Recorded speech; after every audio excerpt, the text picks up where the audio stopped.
ಸುತ್ತೂರೊಳಗೆ ಹಿಂಗೆ ಮಾತಾಡ್ಕೋತ ಕೂತಾಗ ಟೇಬಲ್ ಮೇಲೆ ಗುಲಾಬಿ ಹೂವು ಇಟ್ಟಿದ್ರು. ಅವ್ರು ತಕ್ಷಣ ನೆನಪಾತು ಅನ್ನಿಸ್ತದೆ. ಅದನ್ನು ಗುಲಾಬಿ ಹೂವು ಕೈಯಾಗಿ ಹಿಡ್ಕೊಂಡ್ರು. ಏನು ಚಂದ ಅದ ನೋಡ್ರಿ ಗುಲಾಬಿ ಹೂವು, ಇದು ಬಣ್ಣ ಏನು ಚಂದ, ಹೂವಿನ ಪಕ್ಕಳು ಎಷ್ಟು ಸಾಫ್ಟ್ ಅವ, ಮೆತ್ತಗವ, ವಾಸನೆ ಎಷ್ಟು ಚಲೋದಲ್ಲ ಅಂದ್ಬಿಟ್ಟು ಹೇಳಿದರು. ಅಲ್ಲೊಬ್ಬಿದ್ದಾನ ಮನುಷ್ಯ, ಗುಲಾಬಿ ಗಿಡದ ಬಗ್ಗೆ ಎಲ್ಲನೂ ಗೊತ್ತದ ಅವ್ನು. ಎಷ್ಟು ಥರದ ಗುಲಾಬಿ ಗಿಡ ಅವ, ಯಾವ ದೇಶದಾಗ ಬೆಳಿತಾವ, ಯಾವ ಬಳ್ಳಿಗೆ ತಡಕ್ಕೆ ಹಾಕಿದರೆ ಬೇರೆ ಬಣ್ಣ ಬರ್ತದೆ, ಅದಕ್ಕೆ ಯಾವ ಗೊಬ್ಬರ ಹಾಕಬೇಕು, ಯಾವಾಗ ಕತ್ತರಿಸ್ಬೇಕು, ಯಾವ ಔಷಧಿ ಹಾಕಬೇಕು, ಅದೆಲ್ಲ ಗೊತ್ತದ. ಗುಲಾಬಿ ಹೂವಿನ ಬಗ್ಗೆ ಪ್ರಪಂಚದಾಗ ಎಷ್ಟು ಥರವೋ ಎಲ್ಲದ್ರ ಬಗ್ಗೆಯೂ ಜ್ಞಾನದ. ಆದರೆ ಅವನು ಗುಲಾಬಿ ಹೂವೇ ನೋಡಿಲ್ಲ. ಅವ ಜ್ಞಾನಿ, ಅವ ಗುಲಾಬಿ ಹೂವಿನ ಬಗ್ಗೆ ಎಲ್ಲ ಜ್ಞಾನದ, ಆದರೆ ಗುಲಾಬಿ ಹೂವು ಮುಟ್ಟಿಲ್ಲ, ನೋಡಿಲ್ಲ, ಅವ ಬೆಳೆಸಿಲ್ಲ. ಇನ್ನೊಬ್ಬ ಇದ್ದಾನೆ ರೈತವ, ಅವಾಗೇನು ಜ್ಞಾನ ಇಲ್ಲ.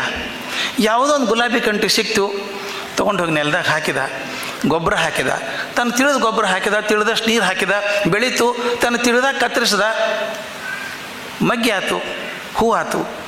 ಹೂ ಕೈಯಾಗಿ ಹಿಡ್ಕೊಂಡ, ಏನು ಚಂದದಲ್ಲ ಹೂ ಅಂದ, ವಾಸನೆ ನೋಡ್ದ, ಅನುಭವಿಸಿದ, ಸಂತೋಷಪಟ್ಟ. ಆದರೆ ಅವಾಗ ಗುಲಾಬಿ ಹೂವಿನ ಶಾಸ್ತ್ರ ಗೊತ್ತಿಲ್ಲ, ಅದು ವಿಧಾನ ಗೊತ್ತಿಲ್ಲ.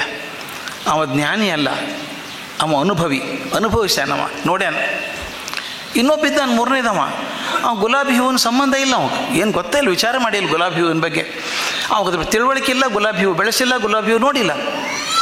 ಆದರೆ ಏಕಾಏಕಿ ಕೂತಾಗ ಅವಂಗೆ ಯಾರೋ ಹೇಳ್ದಂಗೆ ಆತಂತೆ, ಏ ಹುಚ್ಚ ಇಲ್ಲೇ ಕೂತಿ ಗುಲಾಬಿ ಹೂವು ನೋಡಿ ಹೋಗು ಅಂದಂಗೆ ಆತಂತೆ.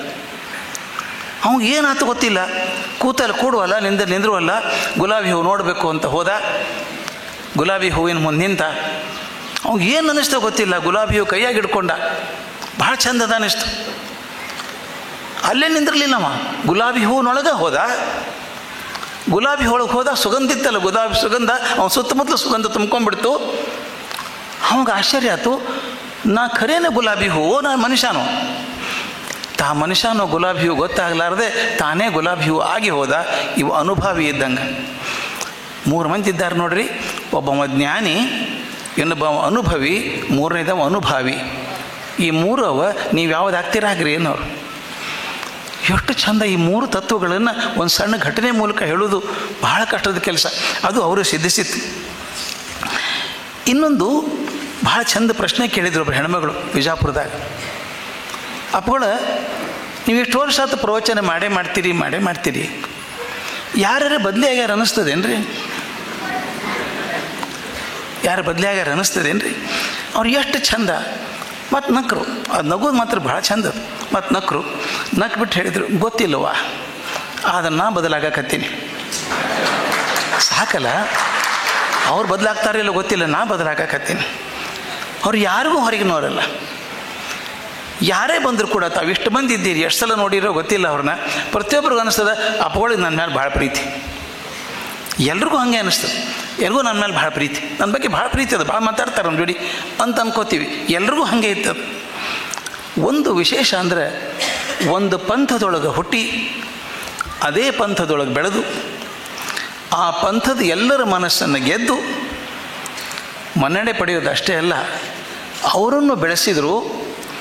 ಹೊರಗಿನವರಿಗೆ ಕೂಡ ವಚನದ ರುಚಿ ಹಚ್ಚಿಸಿದರು.